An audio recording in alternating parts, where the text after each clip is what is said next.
What's up, everybody? You're back in here with the Pro Football Pod. You've got Hulk, you've got Coach, you've got Austin. We're hanging out. We've got season preview series starting for you. Minnesota Vikings in the NFC North this week for you overall. What's up, boys? How you doing before we dive into this? How's your week's been? How's your weekend? So fantastic, bro. I'm so glad you asked. Appreciate that. I'm so good. How are you doing, Coach? Is that sarcastic? No, man. I'm so glad you asked me. It's such a great move, bro. Like, I'm so pumped for the season coming around the corner. Like, let's go, dude. What are you rocking today, Austin? What is that? Oh, I got the Michigan. Oh, you rocking some Hutch? Yeah, he's got the Hutch with the Big Ten Champions hat. You know, he's just full big blue right now. Hey, there we go. You know what? I think that's actually really good because we're going to be talking about them today. Not now. Right now, we're going to be talking about one of those up-and-coming teams in the division in the Minnesota Vikings.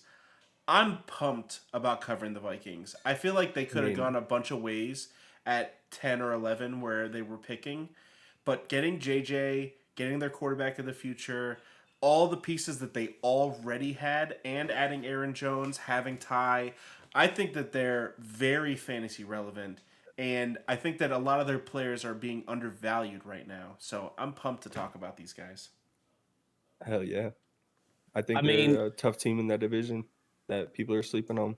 This division's going to be a bloodbath. Division in football? I don't know about the best division. AFC North last year, NFC North this year? The most competitive, I would think, because all these teams are so close together. And they're all really young. AFC North all last year. All really young teams, too. I think that's what we're looking at, is we're looking at the AFC North of last season right here.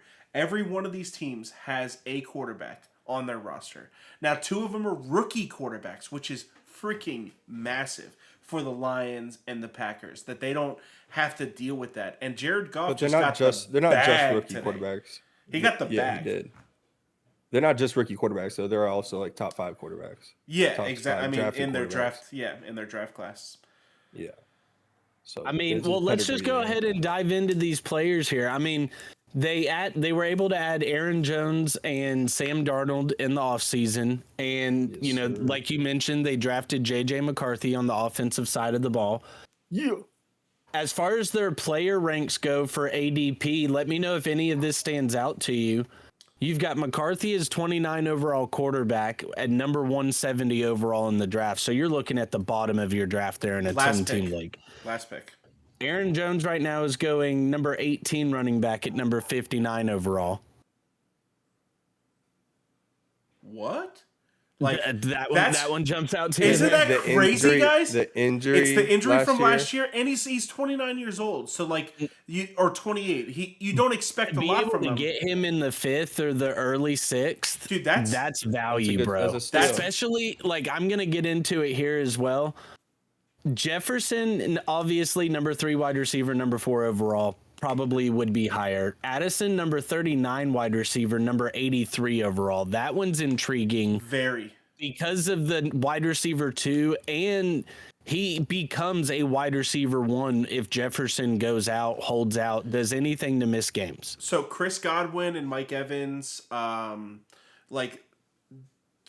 and Jalen Waddle, a lot of these guys that are both really good receivers on their teams, they're first and second round picks every single time. So to get a guy like Addison, and you get to get him, 83 overall is 7th round, 8th round in all drafts. That's insane value. At that point, you've already filled out all of your starters. And now you get a guy that's going to randomly put up 20 points one week. Guaranteed. It doesn't matter if Jefferson's playing. He's putting up 20 at least once this season. I agree. He's got the ability. Now, this one's the one that jumps out to me the most. Is I know the injury plays a big factor in this, but Hawkinson being the number 13 overall tight end with 12 tight ends going before him and number 119 overall. To me, he easily becomes a steal. Most fantasy experts will tell you, don't buy the injury dip. They're injured, they're going low for a reason. He, to me, is one of those outliers because he has a rookie quarterback. And going back to the Aaron Jones value, check down city with the rookie quarterback. Like, that's where Aaron Jones and Hawkinson, to me, at their draft positions, are super intriguing. Rookie quarterbacks love tight ends. We talk about this week in, week out. I'm gonna get that tattooed across my chest. We're gonna do an entire episode about this whenever we do our football for dummies in the next couple months. Yep. That's huge value there, honestly. It's huge. I mean, it's a necessity to draft Hawkinson, in my opinion. If you're not drafting him Especially at the 8th year. tight end off the board, before anybody else thinks about it. At that ADP in a 12-team league, every team will draft a starter before Hawkinson goes. I think that of all the ADPs we just saw, Addison and Hawkinson are the two that are going to rise the most during training camp. I don't think he'll be the 13th tight end off the board, but I'll take him at 7. There's no way that there's 8 tight ends better than him in fantasy. No, and the injury does play a factor. Yes. Like do in a redraft league, you do have to take another tight end before him to ensure you have somebody to play the first few weeks or however long he's projected to be out for. Yeah. Honestly, he's at 4 for me. Like, you got Kelsey. If healthy, Laporta. I agree. Yes. He would be 4. But the injury where I think he's, I don't know, this is just flying off the top. I think he's projected to be out like the first 6 to 8 weeks, which is pretty substantial. Difference. Now, for me, would I prefer to have Kyle Pitts? Is that I think it was ACL. It's whenever Carl Joseph went low on him in not the playoffs, but right there towards the end of the season. Would I prefer to have Kyle Pitts or George Kittle, or the only player that I think he's right behind Evan Ingram for me. Like, I would probably prefer to have Evan Ingram over Hawkinson this year, but that's like where I draw the line. Everybody after that is totally not. This is one of the most efficient running offenses last year, and they had like 4 quarterbacks starting for them throughout the season. They're finally going to get the chance to have just 1 or 2 guys between Darnold and JJ. I think either one of them can run this offense very well. One thing you just threw out there too, though, like with the Evan Ingram, I mean, Evan Ingram right now is going as the number 7 tight end, number 72 overall. Yeah. If you are able to snag Evan Ingram in the 6th or the 7th, and then you come back in round 11 or 12 and get Hawkinson by week 8, 9, 10, whenever Hawkinson's back fully healthy, one of those guys can play into your flex spot easily with no worries. Easily. I'm not afraid of Evan Ingram at all with all the additions that they've added there. He was carving himself a rollout with Ridley, Zay Jones, and Christian Kirk being on the team. So like he's that's the sideline master, bro. Yeah, like he literally just he's a receiver at tight end. Everything on the sideline. Like he's totally a receiver at tight end. I think that what we want for Brock Bowers is what Evan Ingram is already giving us. All right, so Austin, I want you to go ahead and throw your stamp on JJ McCarthy here.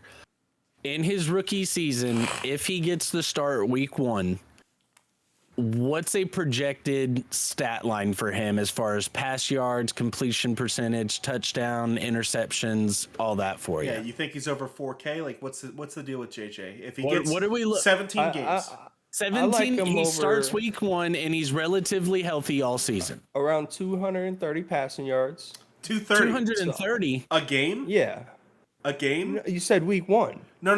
Saying the 17 average. weeks. Season. 17 I need weeks. a season stat line for JJ McCarthy. How many yards is he going to pass? I hope he doesn't get 230 yards for the season. That means something terrible week 1, brother. No, okay. So you're good. You're good. The full season, regular season, how many passing yards? Shoot, boy. 3,500. Okay, that's solid. I like that. That would put him right there with about Geno Smith, Gardner Minshew territory last year. Okay. Yeah. I'd say like 22 to 27 touchdowns. Okay. We'll call it 25. So 25 touchdowns? Yeah, 25 touchdowns. How many rushing? Do you think he's going to get any rushing? Yeah, he'll get at least 7 rushing. Okay. At least. And then 7 rushing touchdowns. 25 touchdowns. How many interceptions do you think he throws? He hasn't had a lot of passing volume in his college career. I mean, he's definitely gonna throw a couple. I'll give him 12. I like that. 12. Okay. I think that's the really first half, six in realistic. the back half. I think that's really the most realistic thing you have said about JJ McCarthy so far. Like, I appreciate Welcome that. to the Thank league, you. son. But regardless, like what I was gearing towards is what you just described. Take the yardage down by about 600 yards. CJ Stroud threw for 4,100 yards, 23 touchdowns, 5 interceptions, like an absolute insane season from an efficiency standpoint in his rookie year. How many touchdowns did he have? 23. That's not bad. I thought he had way more, if I'm being honest. Yeah, I did too. I think that he had a decent amount of rushing, but he didn't have much rushing either. 23 to 5 touchdown to interception ratio was insane. is efficient. Yes. Like, so, but I'm with you there. Rookie woes, like if he goes out and throws 12 interceptions, this is the year to do it. Everybody will go back to Peyton Manning set the record with 22 interceptions thrown, or like 25 or something crazy like that his rookie year. Boy was just out here letting it fly. And that's going to be JJ McCarthy. He's going to be humming it with Kevin O'Connell as his quarterback coach. You know, he's just going to be. I'm really excited to see how Kevin O'Connell schemes for him. There also might be 25 touchdowns and 3,500 yards coming. The thing that surprises me about Minnesota's grades from last year is that their receivers and their receiving core didn't grade higher.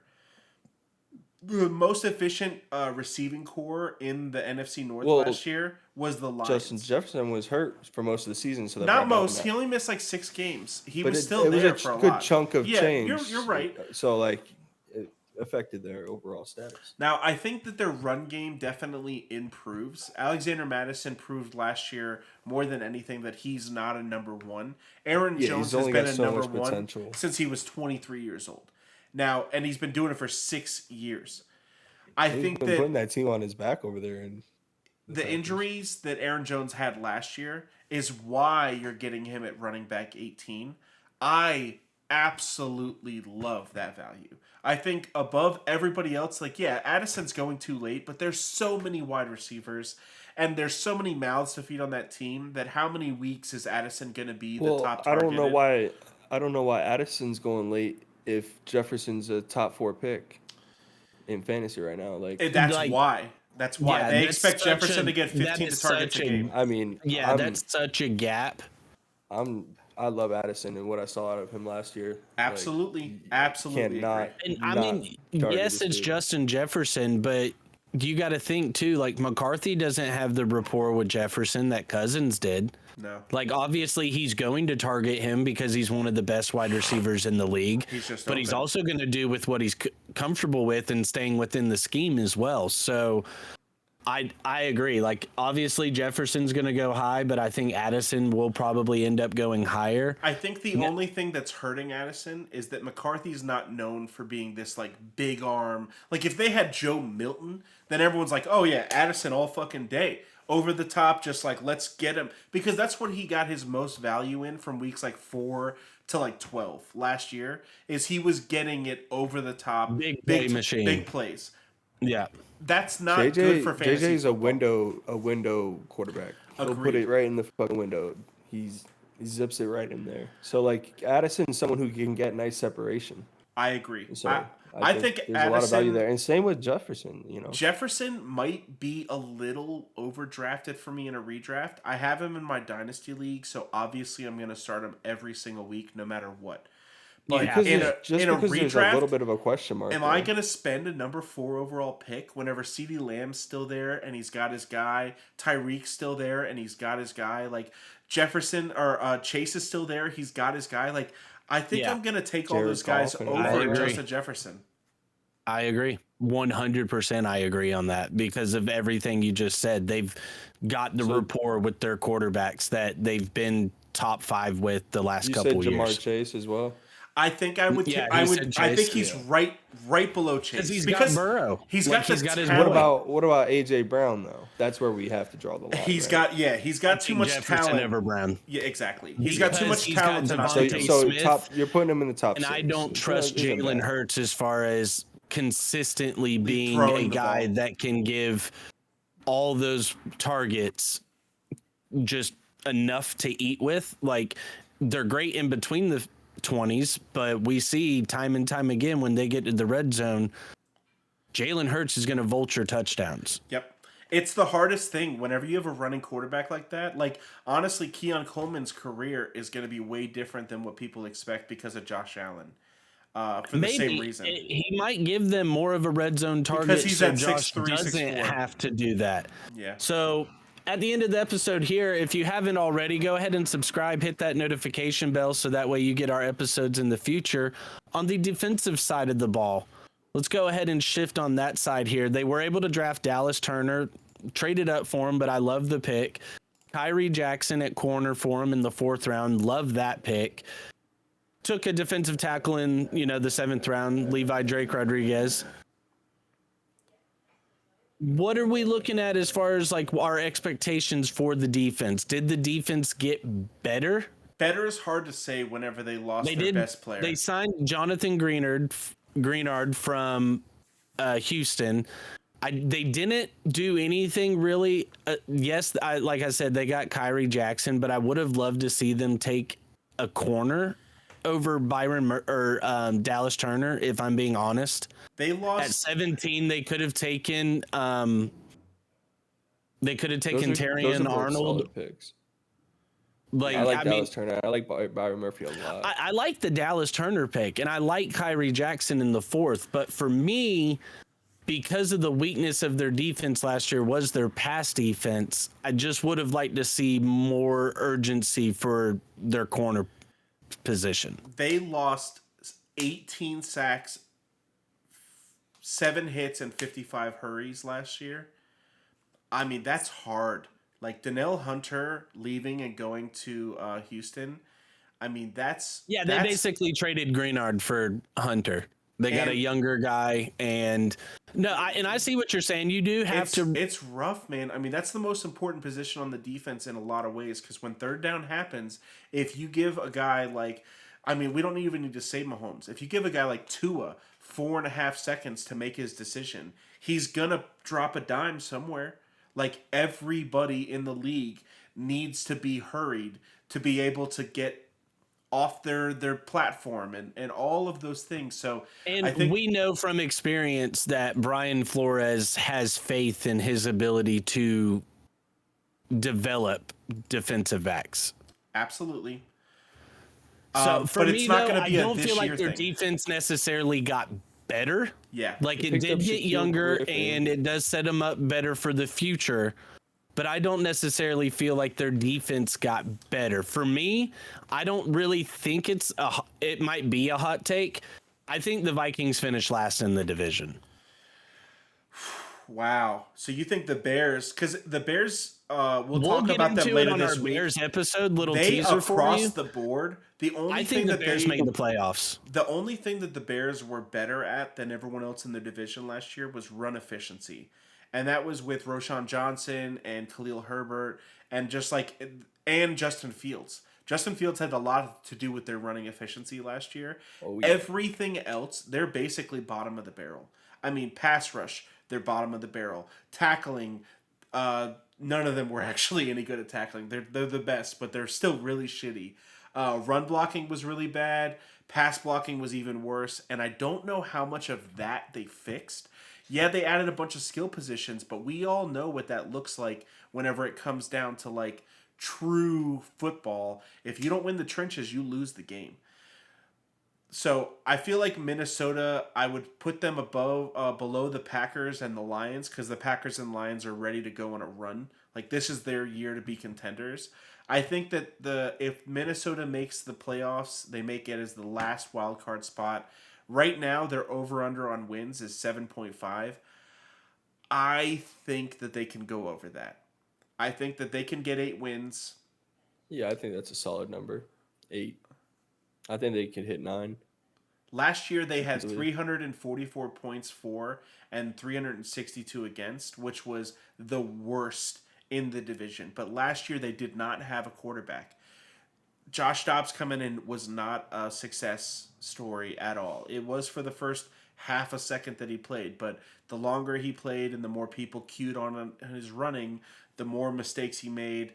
I think that Minnesota is a very well coached team. I think that the only teams coached better than them are the Lions and the Packers. The Bears have a new coaching staff, so I'm really hesitant on trusting and believing in that new coaching staff. Well, the Bears still have the same head coach, but I do see what you're saying there. As far as over under, I'm going under because I think they're going to be right at that 6-7 win range. Like they went 7-10 last year, and that was with 8 games of Kirk Cousins. So you've got the rookie quarterback, you've got the speed bumps that are going to come with him or Sam Darnold. Yes, you've got Justin Jefferson and you've got these playmakers, but I very well could be eating my words halfway through the season if JJ McCarthy or Sam Darnold step in and they just figure it out. The way I see it right now, though, anything over 7 wins is going to be sort of surprising to me. Okay. Because that's going to put them on the verge of the playoffs. I don't think they're, like I said, I don't think they make the playoffs. I think they're 4th in the division. They're looking at a high pick next year. Okay. Well, the Vikings won't agree with you. Well, hey, we appreciate you guys sticking around for this episode. Be sure to go to TulsiRoseTea.com for all your tea needs. Hit that notification bell. Hit that subscribe button for your boys. 500 subscribers. We're going to get a free jersey to one of you peeps out there. We love you guys. We appreciate you guys. Come back for all our other NFC North episodes we've got for you this week. Peace out.